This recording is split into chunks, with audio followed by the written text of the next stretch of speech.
Hi, I'm Lily, and I'm 31 years old. I just got married to Larry, who is 9 years older than me. But let's go back a little, shall we? Let me tell you about the day Larry and I first met. It was at one of those fancy garden parties our parents loved to host. I was 20, just out of high school, and Larry was 29, the new rising star at his father's company. I remember him walking up to me with a glass of champagne in his hand. "Lily, right?" he asked, his voice smooth as silk. "I've heard a lot about you." I blushed, unsure of what to say. "And you're Larry. I've heard a lot about you too," I replied. He laughed, a sound that made my heart skip a beat. "Hopefully all good things," he said. We spent the rest of the evening talking, laughing, and, to my surprise, connecting in a way I hadn't expected. That night, our parents saw us together and started thinking about us getting married. It took a few more years, but eventually their plan worked out. Before we got married, we signed a prenuptial agreement. It was straightforward. If one of us cheated, the other could end the marriage and walk away with $7 million. I had no intention of cheating, so I signed it without a second thought. I remember the day we signed that agreement. My dad, a man of few words, but with a big heart, looked at me with concern. "Are you sure you're okay with this, Lily?" he asked, his voice steady but with a hint of worry. "Dad, it's fine," I reassured him, giving him a quick hug. "I trust Larry and he trusts me. This is just a formality." Larry was there too, and he was the one who insisted on signing the paper. "I don't want you to feel pressured, Lily," he said, his voice sounding a bit tense. "If you're not comfortable with this, we can talk about it more." But I just shook my head and smiled at him. "Larry, I'm fine with it," I said. "I trust you," I said. He seemed relieved and gave me a warm smile. "And I trust you, Lily," he replied. That was the beginning of our journey together. We got married in a grand ceremony that everyone talked about. I was excited about starting this new chapter in my life, completely unaware of the storm that was on the horizon. After the wedding, we moved into a beautiful house just outside the city. It felt like a dream come true living with Larry and waking up next to him every morning. He was sweet, caring, and for a while, everything seemed perfect. Our honeymoon was like something out of a fairy tale. We spent 3 weeks at a gorgeous beach resort, soaking up the sun and enjoying each other's company. But when we returned home, things began to change. Larry became a different person, distant, always lost in thought. He started coming home late from work and would go straight to bed without even saying goodnight. We began sleeping in separate rooms, eating at different times, and barely talking to each other. One day, I decided to confront him. "Larry," I said, trying to keep my voice steady, "what's going on? You've been acting strange ever since we got back from our honeymoon." He looked at me, his eyes no longer filled with the warmth they once had. "I've just been busy with work, Lily," he replied, avoiding eye contact. "But we hardly talk anymore," I continued. "We're living like strangers in our own home." He sighed, running his fingers through his hair. "I know, Lily. I'm sorry. I'll try to make more time for us." But nothing changed. In fact, things got worse. Larry started coming home even later, sometimes not until the early morning. He stopped eating with me, and we barely saw each other. I began to have doubts. Was he seeing someone else? The thought made me feel sick, but I couldn't ignore the signs. I decided to confront him again. "Larry," I said one night when he came home late, "are you seeing someone else?" He looked shocked by my question. "What? No, Lily, I would never do that to you." "Then why are you always out? You never spend time with me," I said, tears filling my eyes. "I told you, it's just work," he said firmly. "I'm not cheating on you, Lily." But I couldn't shake the feeling that something was wrong. Larry was not the same man I had married. He was distant, cold, and seemed to be hiding something. I didn't know what to do. I loved Larry, but I couldn't keep living like this. I decided to start investigating. If Larry wasn't going to tell me what was happening, I needed to find out for myself. I began by checking his phone when he was in the shower. I felt guilty for invading his privacy, but I was desperate for answers. I didn't find any suspicious messages or calls, but I did find something that made my heart sink. Larry had been searching for apartments. Was he planning to leave me? I confronted him about it. Larry, why are you looking for apartments? Are you planning on leaving me? He looked shocked. No, Lily, I was just looking. I wasn't planning on leaving you. Then why were you looking? I asked, my voice trembling. I don't know, Lily, he said, barely whispering. I just need some space. One day, I decided to talk to my mom about it. She's always been my support, the person I turn to when things get tough. Mom, I said, I don't know what to do. Larry has changed. He's not the same person anymore. My mom listened, concern written all over her face. Lily, she said, you're both still adjusting. You're newlyweds. It takes time to build a life together. I wanted to believe her, to think that this was just a phase and that things would get better. But deep down, I knew there was more to it. Larry was hiding something. I could feel it. I tried to push the feeling away, tried to convince myself that Mom was right. But the nagging voice in the back of my mind wouldn't go away, constantly reminding me that something was off. 3 weeks later, I gathered my courage and approached Larry. I need a job, I said, looking him in the eye. He seemed surprised. You want to work? He asked, raising an eyebrow.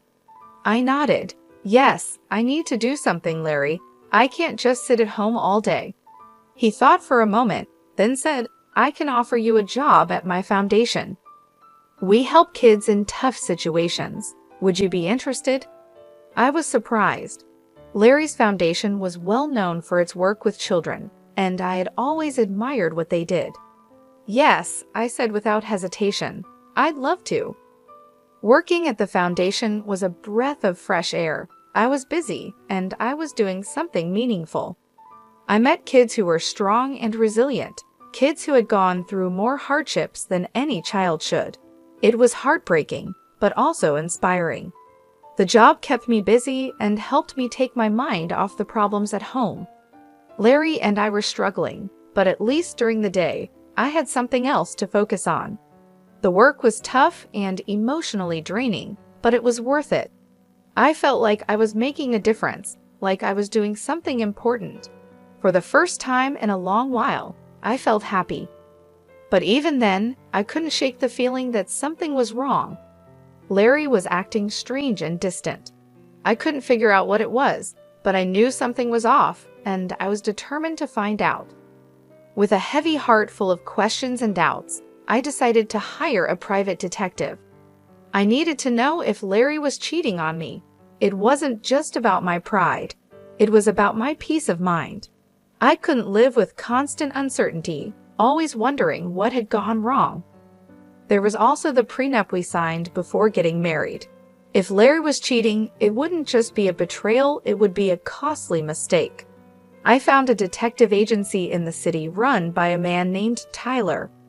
He was an ex-cop, a seasoned veteran with a sharp eye and a no-nonsense attitude. I told him my story and my suspicions. He listened, his face expressionless. I'll do my best, Lily, he said when I finished, but I can't promise anything. If your husband is cheating, he's doing a good job of hiding it. I nodded, understanding. I just need to know, Tyler. One way or another, I need to know. I remember the day he came back to give me his report. His face was serious, his eyes filled with sympathy. I'm sorry, Lily, he said. I couldn't find any evidence that your husband is cheating on you. I felt a strange mix of relief and disappointment. Part of me was glad that Larry wasn't cheating, but another part of me was frustrated. If he wasn't cheating, then why did he leave? What was he hiding? Are you sure, Tyler? I asked, my voice barely above a whisper. There's nothing at all. Tyler shook his head. I'm sorry, Lily. I know this isn't what you wanted to hear. I thanked Tyler and paid him for his services. As I watched him leave, I felt a deep sense of loss. I was back where I started, with more questions than answers. One day, while I was working at a charity event, a new guy walked in. His name was John. He was handsome, with a smile that could light up the room. He was smart, with a quick wit and sharp mind. He was funny, with a sense of humor that made everyone laugh. He looked like a famous actor, with his chiseled features and striking good looks. In short, he was my ideal man. But despite being drawn to John, I couldn't shake off a feeling of unease. His arrival seemed too perfect, too convenient. I couldn't help but think about Larry and our prenup. If I was caught cheating, I'd have to pay a huge sum of $7 million. Could John be a trap set by Larry to catch me? I decided to hire Tyler, the private detective I had used before. I asked him to investigate John and see if he had any connections to Larry. Tyler agreed to take the case and started digging into John's past and connections. He followed him, watched his movements and interactions. Tyler was thorough, leaving no stone unturned. In the meantime, I tried to keep my distance from John. It was hard, especially since he was so charming and attractive, but I had to be careful. I couldn't afford to fall into a trap, not when so much was at stake. One day, John asked me out for coffee. I was torn. Part of me wanted to say yes, to get to know him better. But another part of me was scared, worried about what Tyler might find. "I'd love to, John," I said, trying to keep my voice steady. "But I'm really busy right now. Maybe some other time." John seemed disappointed but didn't push. "Sure, Lily," he said, his smile fading a bit. "Some other time." I felt a pang of guilt. What if I was wrong? What if John was just a nice guy, and I was letting my suspicions ruin something good? But I couldn't take the risk, not until I knew for sure. 5 days later, Tyler came to give me his report. His face was serious, his eyes hard. "I'm sorry, Lily," he said, "but your suspicions were right. John is working for your husband." I felt a rush of emotions, anger at Larry for trying to trap me, relief that I hadn't fallen for it, and sadness that John wasn't who I thought he was. But above all, I felt a sense of vindication. I wasn't imagining things, my suspicions were real. "Thank you, Tyler," I said, my voice catching with emotion. "You've done a great job." As I watched Tyler leave, I felt a strange sense of closure. I had dodged a bullet and avoided a costly mistake. But I also felt like I had lost something, the idea of the perfect man and the hope of finding love again. It was a hard truth to accept, but I wasn't going to let it bring me down. I was stronger than that. I was determined to move on and find happiness again. I didn't need an ideal man. I just needed someone who was real and honest, and I was going to find that person no matter what. Instead of sending John packing right then, I decided to take a different approach. I chose to play along and befriend him, all while keeping my behavior above board, so Larry would have no reason to accuse me of anything. John, however, took my friendliness as a sign of something more. He started to relax, thinking he had me fooled. The irony was that he was the one being played, but I didn't let him in on the secret. I couldn't risk him running back to Larry, so I kept up the act and maintained a friendly facade. One day, I decided to take things up a notch. I asked John to join me for lunch, making it sound like a casual discussion about charity work. He agreed, with a smug smile on his face, thinking he was making progress. We found a quiet spot in the cafe. "So John," I began, "how are you finding the charity work?" He shrugged, a confident look in his eyes. "It's good, different but good."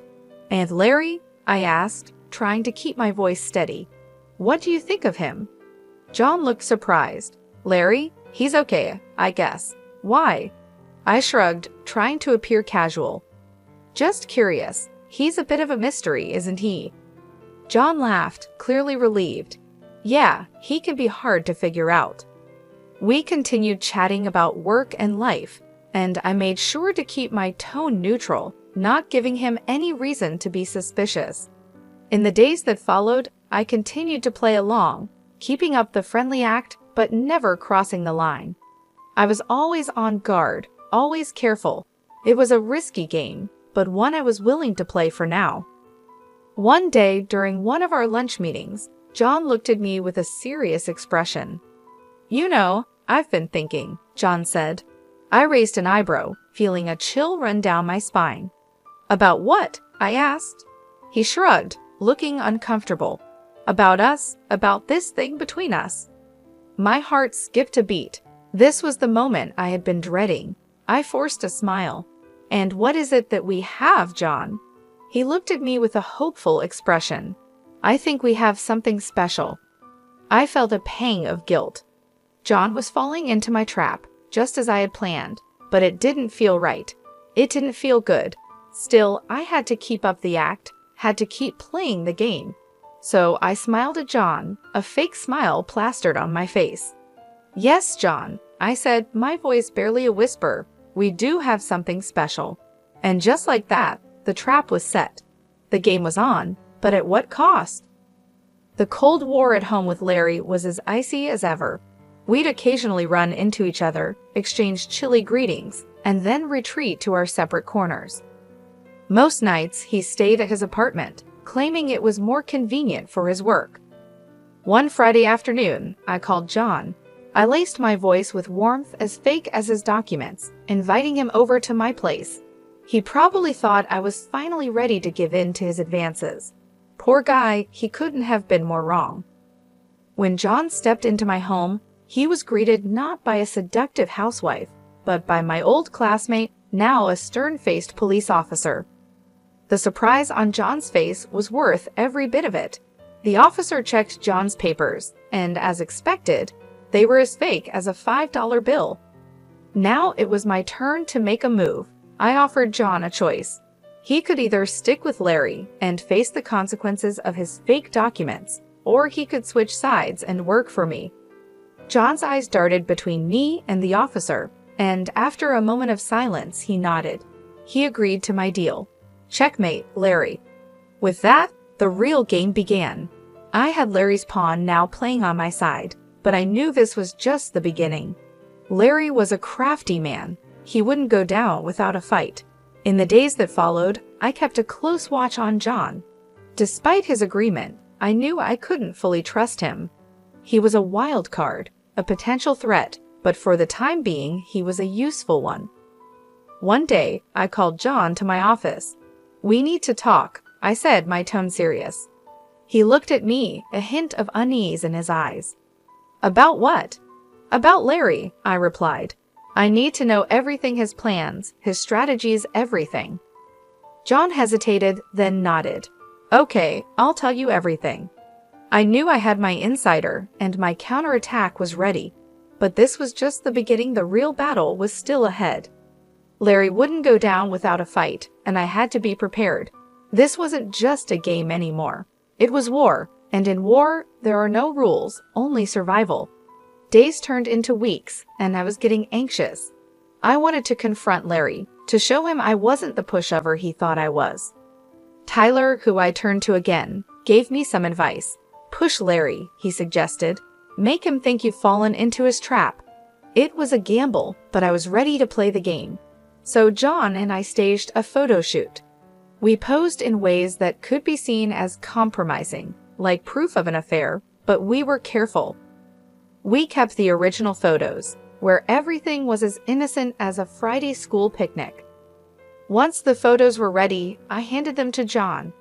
"Give these to Larry," I said, passing him the envelope. "Let him draw his own conclusions."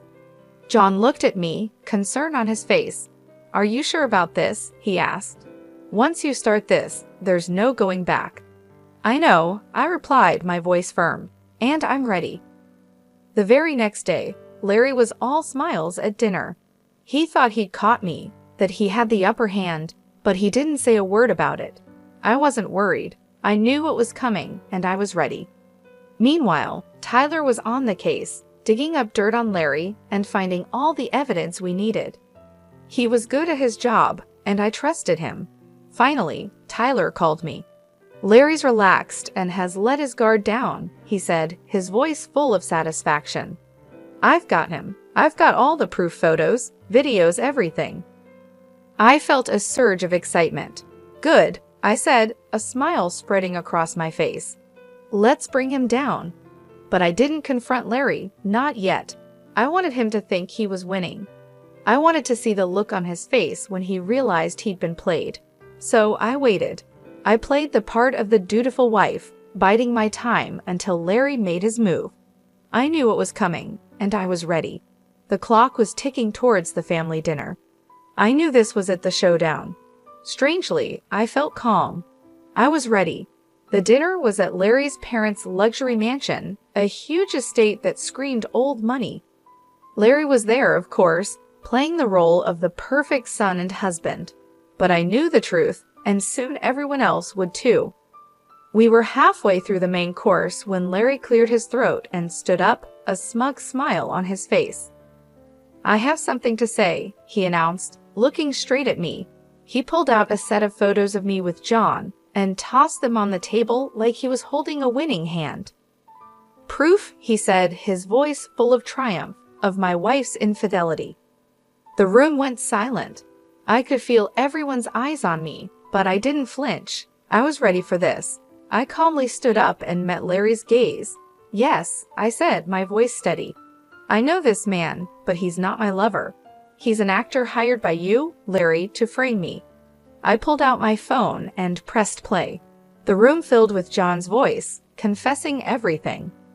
Larry's smile faded, and his eyes widened in shock, but I wasn't done.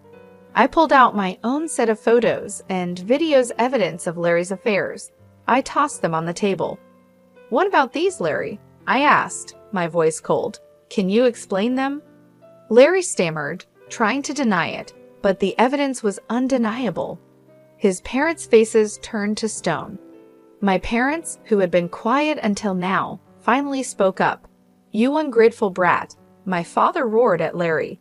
We trusted you with our daughter, and this is how you repay us. Larry's mother was in tears. How could you, Larry? She sobbed. How could you do this to us, to her? The aftermath was swift. We divorced. Larry's parents, furious at their son's deceit, fired him from their company. His reputation was in ruins. As for me, I walked away with $7 million in compensation. Now, Larry is jobless, scrambling to piece his life back together, while I'm free. I'm enjoying the peace and quiet, the freedom from him. I won. I took on Larry and won. I outsmarted him and played his own game better than he did. And it feels good. It feels right.